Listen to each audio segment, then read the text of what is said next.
I'm Brandon Amoroso, and this is the D2Z podcast, building and growing your business from a Gen Z perspective.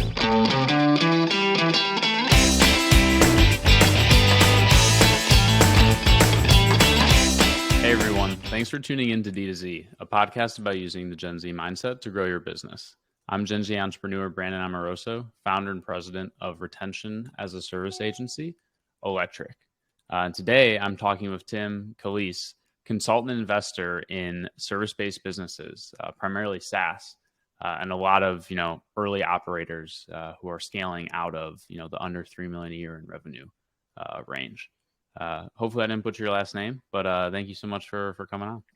No, Brandon, was perfect. Thank you, and appreciate being here and looking forward to the conversation. Awesome. Well, before we dive in, can you give everybody just quick background and context on you and what you're up to?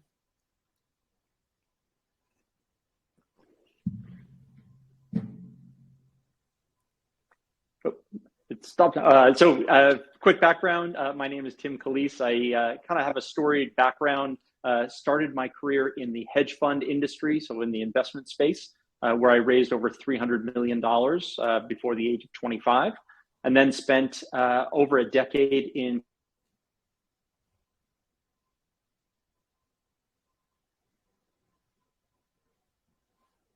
Hormozy for the last 2.5 years. And once we sold the majority stake in those businesses to a private equity firm, I have spent the last 1.5 or so working with the next round of kind of up and coming entrepreneurs who are looking to have a strong number two to help them co-create the vision and the dream that they have for their business, with an eye towards building it to have enterprise value. So using my investor experience and my operator experience to build something that allows for wealth creation in a way that suits the investor's life. So that's where I stand right now. And when you're working with or deciding who to work with, what are some of the things that you're looking for or looking at in terms of criteria or qualifications that are green flags to you? Yeah, my bread and butter as far as a type of company is one that is a relationship-based.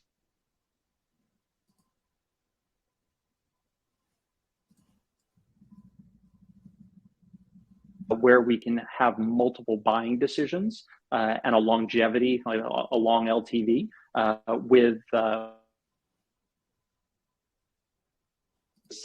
as well as just as a person. I like the idea of making a sale to get a customer, not getting a customer to make a sale. And so size-wise, kind of under 3 million, so 500K to 3 million a year in revenue. And the reason why that's really important is because up until that $3 million a year revenue mark, it's really about product. Once you kind of get above that, other things break, systems and people systems and things like that. But I love the idea of taking an existing business and reimagining it really inside of what it already has to perform better and actually meet the needs and expectations of the founder.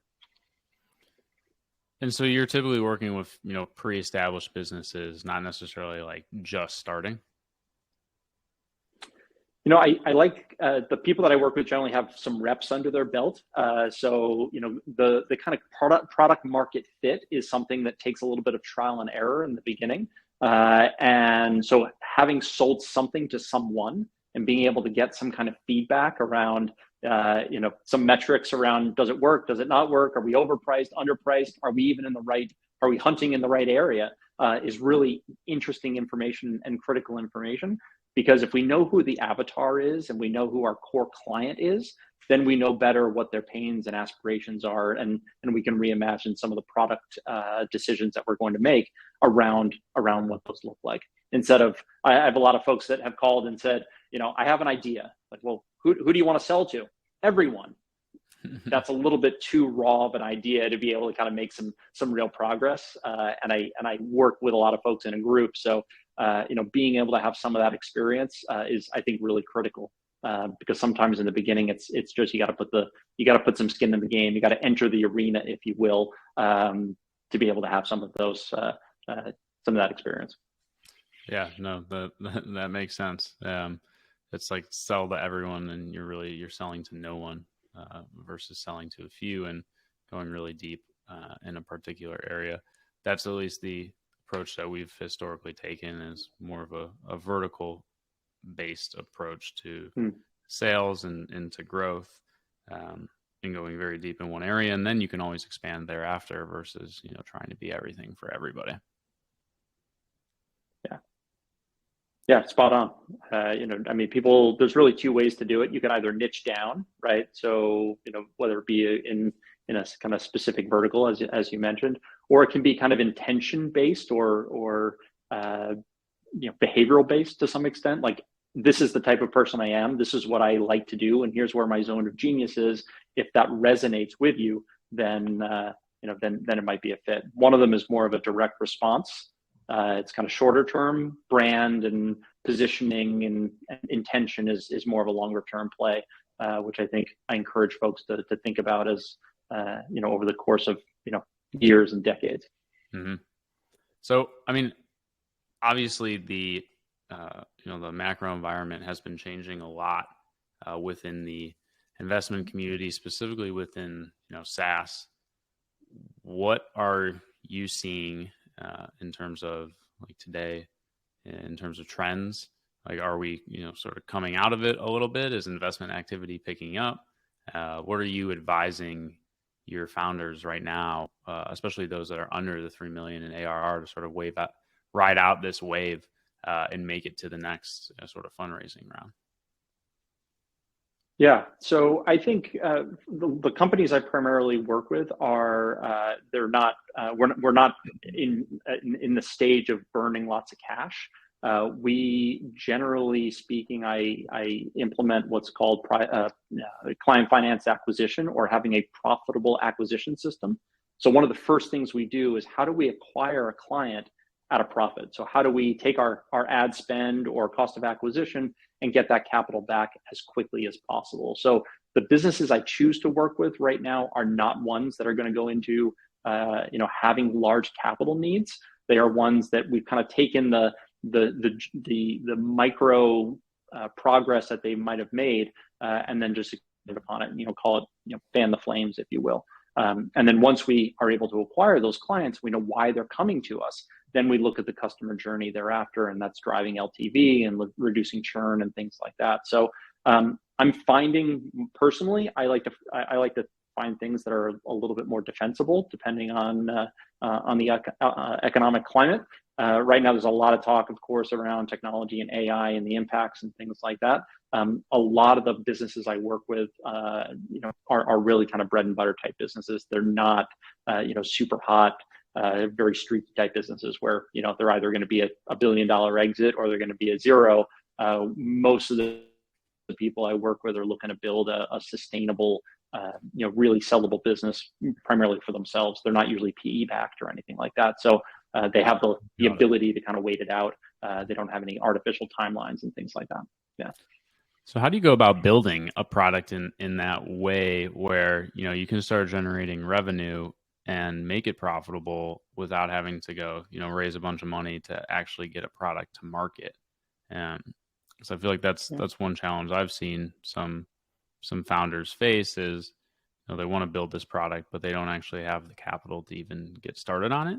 So how do you get that revenue in through the door, without having to go out and raise money and to build the product? Yeah, I think there is a misconception. Now, there are some areas, large tech companies need capital in order to build the infrastructure and things like that. I understand kind of those types of businesses. They are not the ones I'm primarily working with. The ones that I work with are either service businesses or SaaS businesses that can be developed as a non-SaaS company in the beginning to prove out the model. So, for example, I think there's a conception that I have to raise a bunch of money in order to find product market fit.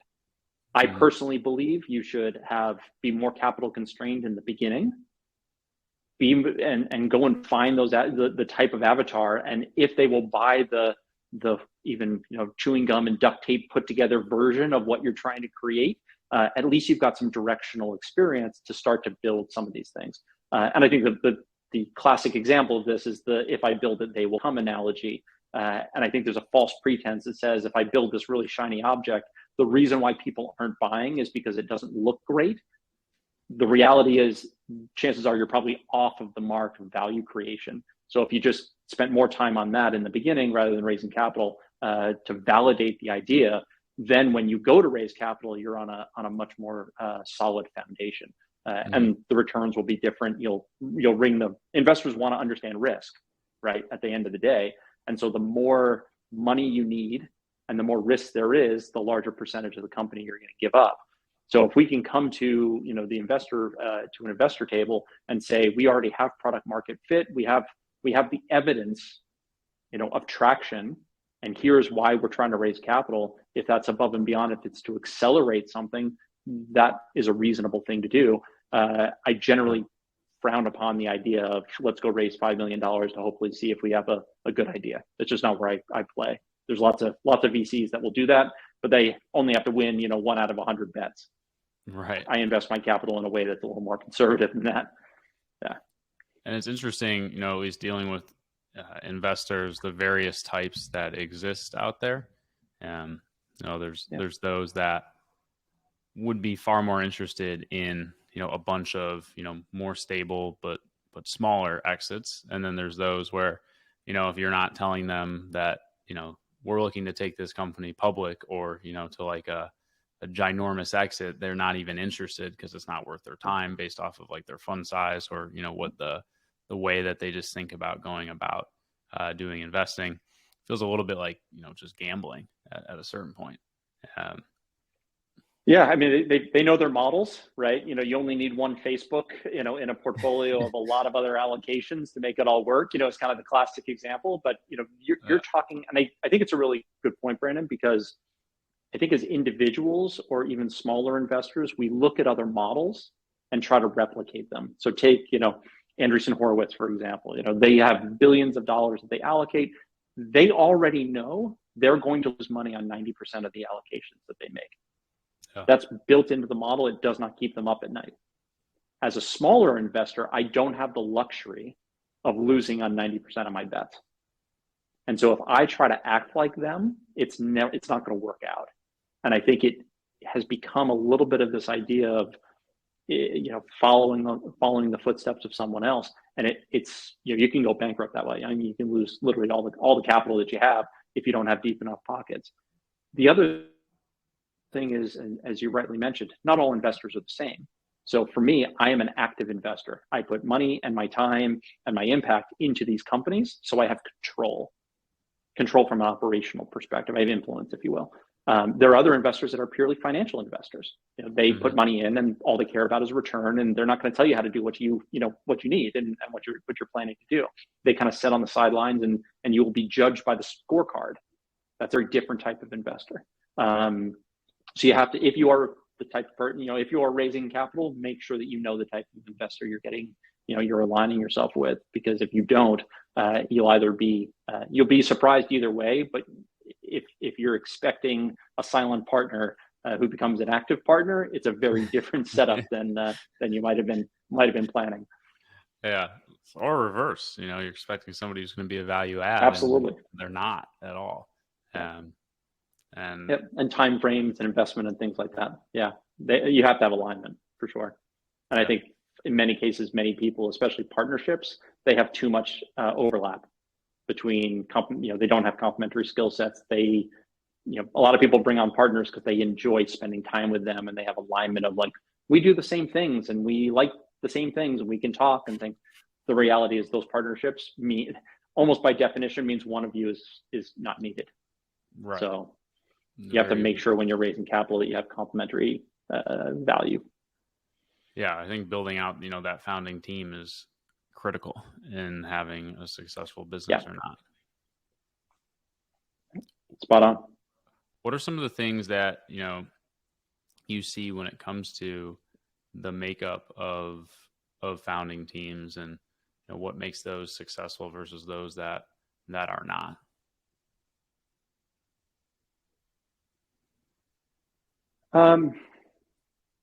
So one thing I learned and I was exposed to working with Alex and Layla at Gym Launch was a level of speed, calculated speed, that redefined what I thought was or knew to be possible. And what I mean by that is I look for founders who have a burning desire to bring their product, their service to market because they understand what it means for the avatar that they've identified. So the classic example of this would be like, if you had the cure for cancer, it is your duty to bring that to the world. And you should be unrelenting in acquiring as many clients and customers as you can because you are doing good by bringing your product or service to market. Mm-hmm. If I come across a lot of people who are too laissez-faire about kind of how they're approaching the business, almost too structured and too slow. I believe in an iterative process, a lot of testing, because the market's going to be right no matter what, and it doesn't matter what your opinion is. So the sooner you kind of get out there and validate what your belief systems are around, product market fit and what people value and what they'll pay for, it's all data. And the faster you get that data, the better your decision making will be. I find a lot of founders, there needs to be at least that kind of innate sense within the team, and then just kind of between the founders. I find there's just far too much overlap. excuse me, in skill sets. It's like we just like hanging out. It's like best friends rather than each one being driving the other one. It should be a 1 + 1 = 3, not the other way around. Yeah. No, I read something about, like bringing on a co-founder or taking on a partner is like getting married, and potentially even more substantial depending on, how much time you spend on work and at the office. And, if you mess that up, you're in a bad place. And so like, my first company, there was no co-founder, which was a blessing and a curse, I think, because one, it was just me. So very quick to, iterate and do things, but there really was no sounding board. There was no dividing and conquering. There was just conquering everything. And I'm definitely not, amazing at everything, which nobody is, obviously. But at the end of the day, bringing in a partner could have been an amazing thing for us, or it also could have been, it couldn't have worked out, or it could have not worked out, or it could have been potentially detrimental to the business, or there could have been a misalignment in terms of, effort and priority, especially if your co-founder has other things going on and, other interests. And like I was living, breathing, eating, and sleeping that company. And I don't think anybody else would have necessarily put as much time into it as I was. And I've seen a lot of partnerships go to the wayside because of that, where maybe one co-founder has a significantly different work ethic than the other. And then it just feels like there's not equal input and output happening. Yeah, and you bring up a really good point, which is, I think a lot of people when they're starting out, the business has a need, right? The business has needs no matter, whether you put whose name you put on them is kind of secondary. But marketing is a great example. If you're more of a product operations minded founder and you need help in acquisition, a lot of people will say, like, I need to go find a co-founder who can, kind of take on these responsibilities. And it's done quickly and out of from a position of need. Mm-hmm. Whereas you can outsource some of those things. It's easier to find and hire and fire a vendor than it is to hire and fire a founder, right, or a co-founder. So I encourage folks to let's test the need first, and let's not make long-term bets on short-term needs, because the needs will change. But once you make it, it's really hard. It's effectively a one-way door. And so I think from the perspective, it really depends on the founder. But in the beginning, usually the promotional product-driven founder is usually the one who I think can usually go it further alone, because somebody needs to be on the accelerator. If you're a great operations and finance person, that's great. But if you can't sell and you can't, kind of get the story out, you might have a great idea, but no one's going to ever learn about it. What's the ideal, co-founding team? What do those archetypes look like? Because I know you mentioned you're working with a group of people who are, looking for that, sort of second wingman or wingwoman, so to speak. what does that look like? Is it 2 people? Is it 3 people? Is it 4 people, like in a product org, who are sitting at that sort of C-level co-founder team? And then what do the various roles look like? Obviously, I mean, some people will have multiple skill sets in overlapping areas in some cases, but what do those typically look like? Yeah. So as far as kind of how to build a founding team, I don't think there's actually a right number. I think the business has functions that need to be covered off one way or the other. But if you are kind of starting fresh, generally speaking, somebody needs to be in charge of kind of product and promotion, and somebody needs to be in charge of operations and delivery, and that usually includes like HR and finance in the beginning. And then until you kind of get to such size where you can kind of splinter off, some of the kind of the G&A, finance, administrative kind of roles. So I think every business, especially in the beginning, needs sales and vision and product, and some certainly needs kind of fulfillment and delivery. So somebody needs to own those, whether that be a single founder who has a team of VAs or builds an operating team to help with delivery. All of those components need to be delivered very well or supported very well. Whoever's name is on them. Got it. That makes sense. Yeah. What are you most excited about right now, just in general, whether it's in the market or things that you're currently working on? For me, I read Dan Martell's book "Buy Back Your Time" earlier this year, and I think it changed something for me, kind of fundamentally. I've always been the person who was always busy, and I think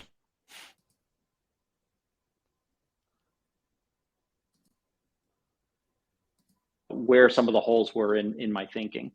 So specifically around the idea of what $10 an hour task was I doing. And the concept, just in short, is you want to align where your zone of genius is, which is like, what are you uniquely skilled at, with the thing that feeds you energy wise, like doesn't drain you, and how much time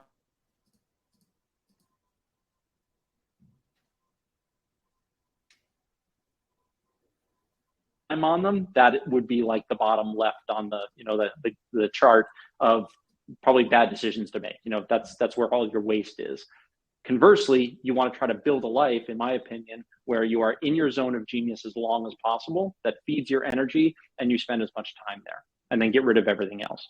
And so I have used the last 6 months to really lay out my intentions for myself, personally and professionally. And I have actually shared that publicly and said, here's who I am, here's what I like doing, here's what I don't like doing, this is what I'm willing to accept, this is what I am not, and here is where I'm going. And if that sounds like something that resonates with you, then I invite you to come along. And that has manifested itself into what we call the co-creator community. And it is a community of entrepreneurs who like that belief system of doing well, generally providing for themselves and family. Most of the people I work with are married and or have kids, around the idea of a leveraged life. So how do we work efficiently? And not everybody wants to be a billionaire, and there's nothing wrong with that, but you have to know who you are and where you're trying to go, right? And so as long as you kind of align those things, I attract those people who want to learn those lessons and implement some of that for themselves. Yeah, that was one of the biggest learning lessons for me with my first business, was understanding that not everybody had the same goals and desires that I did. Yeah.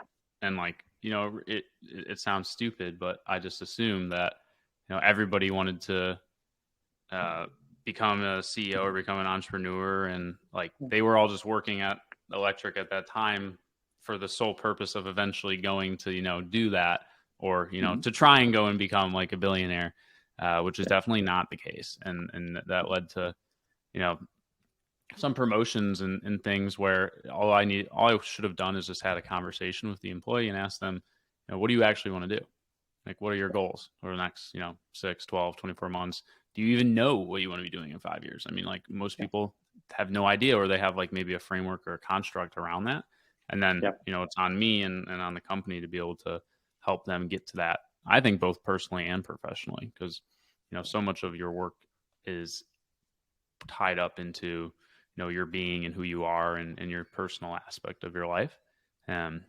So I was like once I figured that out, that was a big unlock for us, being able to better service like our team members and have a healthier, culture, I think. Yeah, I think that's really important. I do one-on-ones with when I was at Gym Launch, we do one-on-ones with every one of your direct reports, and that time is not tactics around business. It's how are you doing? Where are your what are your goals? Where are we trying to go? We coached a lot, and that was against a backdrop of trying to get people aligned with where they want to go and how the business can ultimately, how they can contribute to the business success. I think so often, and I fell into this trap. I built a 7-figure fitness business, and I didn't do that very well. And so it was much more of a command and control structure. And we kind of have a rotating cast of people who would come in, they'd stay for 6 months or 9 months or 12 months and then leave. And I don't think I ever paid. I was in my 20s and early 30s at the time.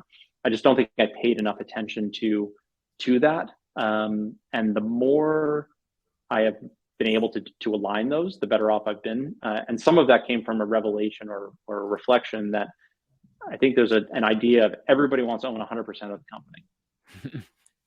I now, as a co-creator, I want to own bits and pieces of a bunch of different things because it allows me.